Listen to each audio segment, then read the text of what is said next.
All right, so I'm going to show you how to work on this worksheet. I have some of the answers already written. I'll walk you through an example of each.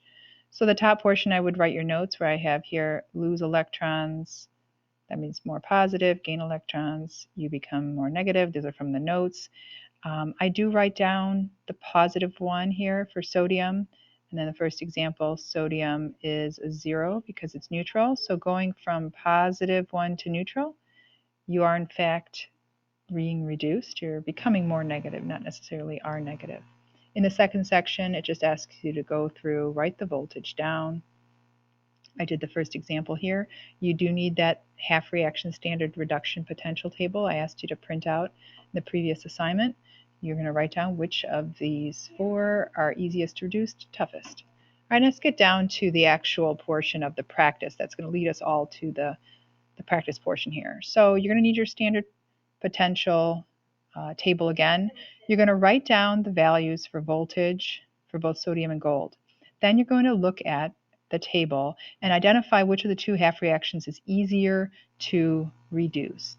The one that's more easier to reduce is gold. So I'll just kind of point that out here. This is easier to reduce. It is higher, it is above hydrogen, so this is easier to reduce. You then will have to flip. Part D says flip the half reaction that is tougher to reduce.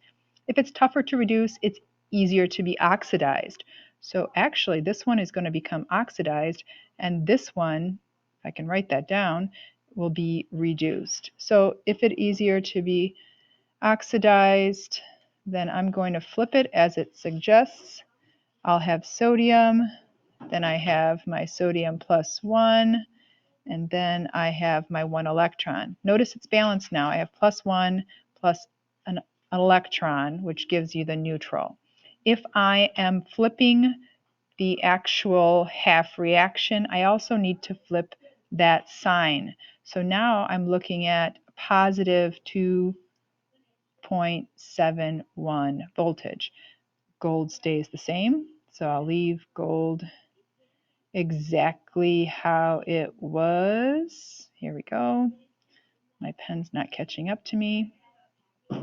Except it's not balanced. I need to be able to balance my electrons out. So all this information, part E, F, G, and H, I'm doing it in one lump sum here.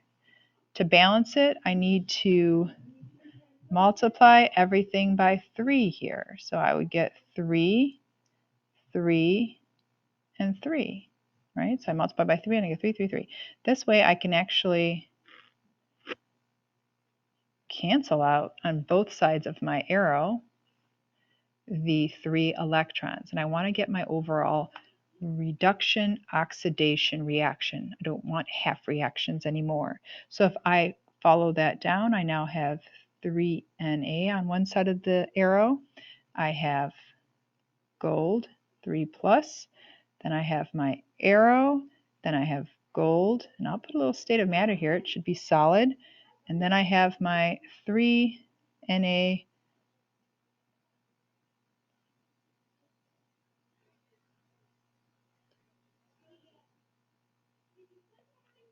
And then if I add my voltages together, I get 44.21 volts.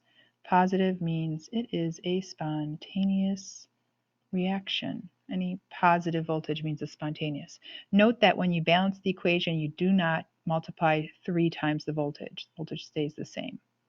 Okay, so I want to make sure you are aware of that. I think I have to put some states of matter in here, solid, and I think that was a charge. I'll fix that up like that. So now you've got yourself called redox reaction. And you can practice now for the remainder of the pages.